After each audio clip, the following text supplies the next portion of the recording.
Apple's strategy is really simple. What we want to do is we want to put an incredibly great computer in a book that you can carry around with you that you can learn how to use in 20 minutes. We don't know how to do that now. It's impossible technically. So we had three options. One was to do nothing. The second one was to put a piece of garbage computer in a book. And we can do that, but our competitors are doing that, so we don't need to do that. The third option was to design the computer that we want to put into the book eventually, even though we can't put it into the book now. And right now, it fits in a bread box, and it's $10,000, and it's called Gleason. The next thing we will do is we will find a way to put it in a shoebox and sell it for like $2,500. And that'll be the next step. And finally, we'll find a way to get it in a book and sell it for $100,000. Apple gonna change the history once again. Yes, 2007 Steve Jobs mobile ഇൻഡസ്ട്രീനെ തന്നെ മാറ്റിമറിച്ച iPhone എന്ന് പറയുന്ന അത്ഭുതം introduce ചെയ്തത് 2007 അതിനുശേഷം 2017 ഐഫോണിൽ full ഡിസ്പ്ലേയും കൊണ്ടുവന്ന് ഈ പറയുന്ന മൊബൈൽ എക്സ്പീരിയൻസ് പിന്നെ എൻഹാൻസ് ചെയ്തു. ഇനി 2025 സെപ്റ്റംബറോടെ ഒരു പുതിയ റിമാർക്കബിൾ ചേഞ്ചും ആപ്പിൾ വരുത്തുന്നുണ്ട്. So let me introduce the iPhone 17 Air.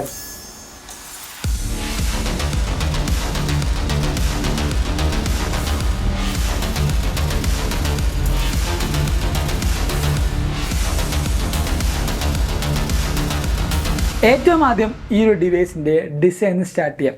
Steve ജോബ്സിൻ്റെ ഏറ്റവും വലിയൊരു പ്രിൻസിപ്പിളായിരുന്നു ഡിവൈസുകൾ ഏറ്റവും തിന്നസ്റ്റ് ആസ് പോസിബിൾ ആക്കുക എന്നുള്ളത്. അത് ആപ്പിൾ ഇപ്പോഴും കണ്ടിന്യൂ ചെയ്യുകയും ആ ഒരു പ്രിൻസിപ്പിൾ മാക്സിമം ഇംപ്ലിമെൻറ്റ് ചെയ്യാനും നോക്കുന്നുണ്ട്. അതിൻ്റെ ഏറ്റവും വലിയ ബെസ്റ്റ് എക്സാമ്പിളാണ് ലാസ്റ്റ് ഇറങ്ങിയ iPad M4 Pro എന്ന് പറയുന്നത്. അത്രയും തിന്നസ്റ്റായുള്ള ഒരു ഡിവൈസ് ആപ്പിൾ ഹിസ്റ്ററിയിൽ പോലും ഇല്ലാന്നാണ് ആപ്പിൾ പറയുന്നത്. അതോടൊപ്പം സീരീസ് 10 ആപ്പിൾ വാച്ചിൻ്റെ സീരീസ് 10 നോക്കുമ്പോൾ നമുക്ക് മനസ്സിലാവും അതിൻ്റെ കുറേയധികം കാര്യങ്ങൾ റിമൂവ് ചെയ്ത് കുറച്ചും കൂടെ തിന്നറാക്കാൻ ആപ്പിൾ ശ്രമിച്ചിട്ടുണ്ട്. സോ ഓരോ വട്ടവും ആപ്പിൾ അവരുടെ പ്രൊഡക്റ്റുകൾ തിന്നാക്കാനാണ് ശ്രമിക്കുന്നത്. ഈ ഒരു വട്ടവും iPhone 17 എയറിൽ നമുക്ക് തിന്നസ്റ്റ് പോസിബിൾ ആയിട്ടുള്ള ഒരു ഡിവൈസ് ആയിരിക്കും വരാൻ പോകുന്നത്. പക്ഷേ എത്ര തിൻ, അതൊരു വലിയ ക്വസ്റ്റ്യനാണ്. ഈ ഒരു സൈസിൽ അല്ലെങ്കിൽ ഈ ഒരു form factor apple already use ചെയ്ത ഒരു സൈസ് തന്നെയാണ്. അതാണ് നമ്മുടെ iPhone 6 എന്ന് പറയുന്നത്. ഈ ഒരു ഫോം ഫാക്ടറിലേക്ക് ആപ്പിൾ അവരുടെ പുതിയ സീരീസ് ആയിട്ടുള്ള iPhone 17 എയർ കൊണ്ടുവരുമെന്നാണ് നമുക്ക് കിട്ടിയ റിപ്പോർട്ട്. ഇത് പറയും ഇത് ഓൾറെഡി വന്ന സൈസല്ലേ, അല്ലെങ്കിൽ ഇത് ആൾക്കാർ യൂസ് ചെയ്തല്ലേ. നിങ്ങൾ iPhone 6 6s യൂസ് ഉണ്ടെങ്കിൽ നിങ്ങൾക്കറിയാം ഇത്ര മാത്രം ഒരു ഹാൻഡിയായ ഡിവൈസ് വേറെ ഒരു ഐഫോണും നമുക്ക് തരില്ല. ആൻഡ് ഈ ഒരു ഫോം ഫാക്ടറിലേക്ക് 2025 കൊണ്ടുവരണമെന്ന് പറഞ്ഞാൽ it's a very big challenging thing. കാരണം ഓരോ പുതിയ പുതിയ കോമ്പൗണ്ട്സും ഹൈ ബാറ്ററീസും അതേപോലെ എല്ലാ കാര്യങ്ങളും ഈ ഒരു ചെറിയ ഫോം ഫാക്ടറിലേക്ക് കൊണ്ടുവരിക എന്ന് പറഞ്ഞാൽ വലിയൊരു ടാസ്ക് തന്നെയാണ്. അത് ആപ്പിൾ അച്ചീവ് ചെയ്യുമെന്നാണ് 2025 സെപ്റ്റംബറിൽ നമുക്ക് അറിയാൻ പോകുന്നത്. ആൻഡ് ഇത് എങ്ങനെയായിരിക്കും ആപ്പിൾ കൊണ്ടുവരാമെന്ന ബോഡി അല്ലെങ്കിൽ ആ ഒരു മെറ്റീരിയൽ എന്തായിരിക്കും എന്ന് വെച്ചാൽ ആപ്പിൾ ഒരു കമ്പൈൻഡ് ആയിട്ടുള്ള ഒരു ബോഡി മെറ്റീരിയൽ ആയിരിക്കും യൂസ് ചെയ്യാൻ പോകുന്നത്. ഈ പറഞ്ഞ അലൂമിനിയം അതേപോലെ ടൈറ്റാനിയത്തിൻ്റെയും ഒരു കോമ്പിനേഷൻ ആയിരിക്കും ആപ്പിൾ യൂസ് ചെയ്യാൻ പോകുന്നത്. സോ ഈ ഒരു ബോഡിയിൽ കുറച്ചധികം നല്ല ചേഞ്ചസും ആ തിന്നായിട്ടുള്ള ഫ്രെയിം വർക്കും ആപ്പിൾ കൊടുക്കും. പക്ഷേ ഇവിടെ ഒന്നും തീർന്നില്ല. ഇനി ഫ്രണ്ടിലെ ഡിസ്പ്ലേ നോക്കാം. ഡിസ്പ്ലേയിലേക്ക് നോക്കുമ്പോഴത്തേക്കും നമുക്ക് ഇത്രയും നാളും കാണാത്ത ഒരു സ്പെഷ്യൽ എഡിഷൻ സൈസും ഈ ഒരു ഡിവൈസിൽ വരുന്നുണ്ട്. നോൺ പ്രോ എന്ന് പറഞ്ഞാൽ ഒരു 6.1 ഇഞ്ചും പ്രോ സീരീസ് എന്ന് പറയുമ്പോൾ ഒരു 6.7 6.9 ഇഞ്ച് എന്ന ഈ സീരീസിലാണ് വരാൻ പോകുന്നത്. പക്ഷേ ഈ ഒരു വട്ടം iPhone 17 എയർ വരാൻ പോകുന്നത് നമുക്ക് 6.6 ഇഞ്ചിൻ്റെ ഒരു മിഡ് സൈസ് ആയിട്ടുള്ള ഡിവൈസ് ആയിരിക്കും. ആൻഡ് ഈ ഒരു ഡിവൈസിൽ നമുക്ക് 120 ഹെർട്സിൻ്റെ റിഫ്രഷിംഗ് റേറ്റ് കിട്ടുന്നുണ്ട്. അതേപോലെ ബെസ്റ്റ് OLED ഡിസ്പ്ലേ ആയിരിക്കും വരാൻ പോകുന്നത്. ഇനി അടുത്ത വരാൻ പോകുന്നത് ഒരു ആൻറ്റി റിഫ്ലക്റ്റിംഗ് കോട്ടും നമുക്ക് കിട്ടുമെന്നാണ് കിട്ടിയ റിപ്പോർട്ട്. കാരണം ഇപ്പോൾ നമുക്ക് വന്നിരിക്കുന്ന മാക്ബുക്ക് സീരീസിൽ നമുക്ക് കാണാൻ പറ്റും anti reflecting coat Apple implement ചെയ്യുന്നുണ്ട്. സോ അതേ സെയിം സ്ക്രീൻ ഡിസ്പ്ലേ അല്ലെങ്കിൽ ആ ഒരു സെയിം ആൻറ്റി റിഫ്ലക്റ്റിംഗ് കോട്ടിൻ്റെ ടെക്നോളജിയും ആപ്പിൾ iPhone 17 എയറിൽ വരുമെന്ന് പറയുന്നുണ്ട്. ഇനി വരാൻ പോകുന്ന ഒരു ചെറിയ ലീക്ക് നമുക്ക് ഇപ്പോഴും കൺഫേംഡ് അല്ല.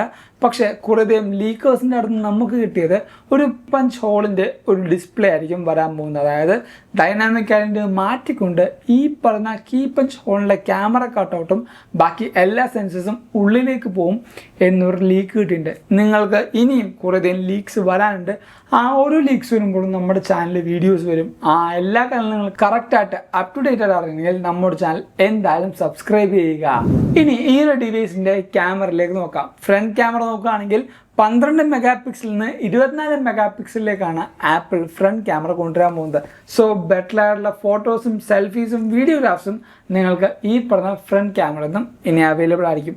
അതേപോലെ 48 മെഗാ പിക്സലിൻ്റെ ഒരു സിംഗിൾ ക്യാമറ ആയിരിക്കും എന്നാണ് കിട്ടിയ റിപ്പോർട്ട്. ബാക്കിലേക്ക് വരുമ്പോൾ ഈ ഒരു ചെറിയ ഫോം ഫാക്ടറിലേക്ക് വരുമ്പോൾ എല്ലാ ക്യാമറയും കൂടെ അക്കോമഡേറ്റ് ചെയ്യാൻ പറ്റില്ല. പക്ഷെ ഒരു സിംഗിൾ ക്യാമറ ആപ്പിൾ ഇന്നേ വരെയും യൂസ് ചെയ്യാത്ത അല്ലെങ്കിൽ ഇന്നേ വരെയും ഇൻട്രൊഡ്യൂസ് ചെയ്യാത്ത ഏറ്റവും നല്ല ബെസ്റ്റ് ക്യാമറ ആയിരിക്കും iPhone 17 എയറിൽ കൊണ്ടുവരാൻ പോകുന്നതാണ് നമുക്ക് കിട്ടുന്ന റിപ്പോർട്ട്. 48 മെഗാ പിക്സലിൻ്റെ അൾട്രാ വൈഡും അതേപോലെ 2x ടെലിഫോട്ടോ ക്രോപ്പിംഗ് ഓപ്ഷൻസും നമുക്ക് iPhone 16ലേക്കുള്ള ആ സെയിം ടെലിഫോട്ടോ ക്രോപ്പിംഗ് സിസ്റ്റവും iPhone 17 എയറിൽ വരും എന്നുള്ള റിപ്പോർട്ടുണ്ട്. ഈ ഒരു റിപ്പോർട്ടിൻ്റെ കൂടെ തന്നെ നേരത്തെ ഞാൻ ഡൈനാമിക് ഐലൻഡിൻ്റെ കാര്യം പറഞ്ഞ പോലെ തന്നെ ഇതിലും നമുക്ക് ഡ്യുവൽ ക്യാമറ, അതും ഇന്നേ വരെയും കാണാത്ത ഒരു ഷേപ്പിൽ ആപ്പിൾ പൊക്കത്ത് ഒന്ന് എന്താ പറയുക പാരലായിട്ട് വെക്കും എന്നൊരു റിപ്പോർട്ടും നമുക്ക് ലഭിക്കുന്നുണ്ട്. ഈ ഒരു റിപ്പോർട്ടും നമുക്ക് ഫുള്ളി അക്സെപ്റ്റ് ചെയ്യാൻ പറ്റിയിട്ടില്ല. ആ ഒരു കാര്യവും നമുക്കൊരു പെൻഡിങ് ലിസ്റ്റായിട്ട് ഇവിടെ വെക്കാം. ഇനി ഇത്രയും നേരം പറഞ്ഞ ഡിവൈസിൻ്റെ പുറത്തുണ്ടാവുന്ന ആ ഒരു ഡിസൈൻസാണ്. പക്ഷേ ഇനി ഉള്ളിലും ഈ പറഞ്ഞ ഡിവൈസിൻ്റെ ഹൃദയഭാഗത്തും കുറേയധികം അടിപൊളിയായ ചേഞ്ചുകൾ ആപ്പിൾ കൊണ്ടുവരുന്നുണ്ട്. ആപ്പിൾ ആദ്യമായിട്ട് സ്വന്തമായിട്ട് ഇൻട്രൊഡ്യൂസ് ചെയ്യാൻ പോകുന്ന ഒരു പുതിയ 2 ചിപ്സെറ്റും ഇതിൽ കൊണ്ടുവരാൻ പോകുന്നുണ്ട്. ഒന്ന് ആപ്പിൾ കോൾകോം എന്ന് വിട പറഞ്ഞുകൊണ്ട് 5G മോഡത്തിൻ്റെ ഒരു ചിപ്സെറ്റ് ഇതിൽ ഇംപ്ലിമെൻ്റ് ചെയ്യും. അതേപോലെ A90 ചിപ്സെറ്റും ആപ്പിൾ ഇതിൽ ഇൻട്രൊഡ്യൂസ് ചെയ്യും. ആൻഡ് ആപ്പിളിലെ സ്വന്തമായിട്ടുള്ള ഒരു വൈഫൈ ചിപ്പും ഇതിൽ നമുക്ക് കാണാൻ പറ്റുന്നതാണ് കിട്ടിയ റിപ്പോർട്ട്. ഈ ഒരു ചിപ്സെറ്റ് മാറുന്നതിൽ എന്താണ് ഇത്ര വലിയ പ്രത്യേകത എന്ന് ചോദിച്ചാൽ നമുക്കറിയാം ഇന്റൽ ബേസ്ഡ് മാക്ബുക്കിൽ നിന്ന് ആപ്പിളിലെ സിലിക്കൺ ബേസ്ഡ് മാക്ബുക്കിലേക്ക് വന്നപ്പോൾ ആ ഒരു ഉണ്ടായ മാറ്റം അത് നമ്മൾ കണ്ടവരാണ്.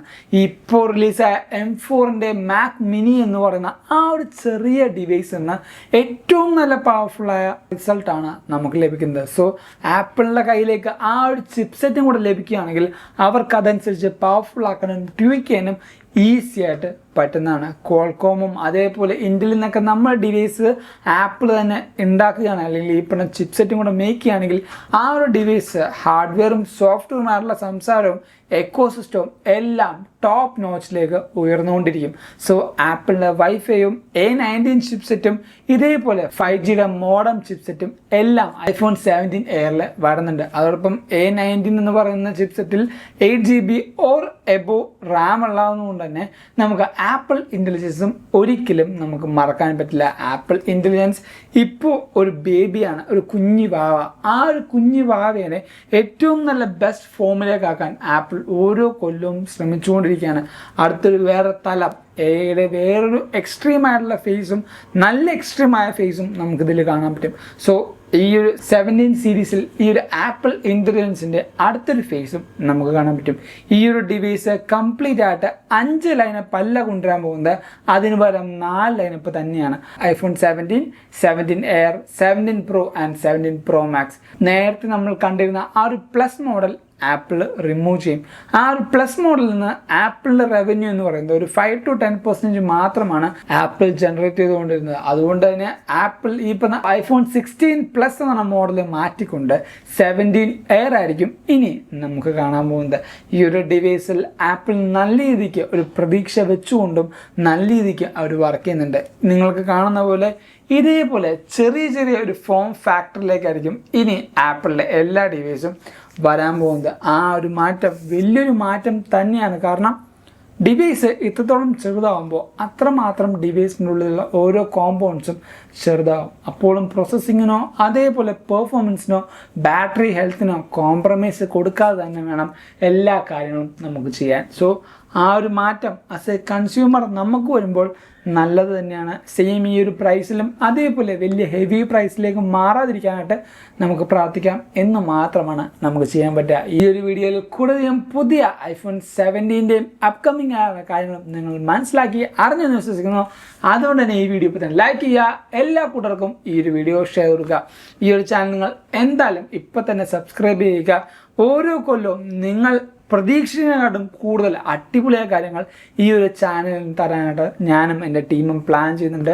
നിങ്ങൾക്ക് എന്തായാലും ലഭിക്കും. സോ എന്തായാലും നമ്മുടെ ചാനൽ സബ്സ്ക്രൈബ് ചെയ്യുക.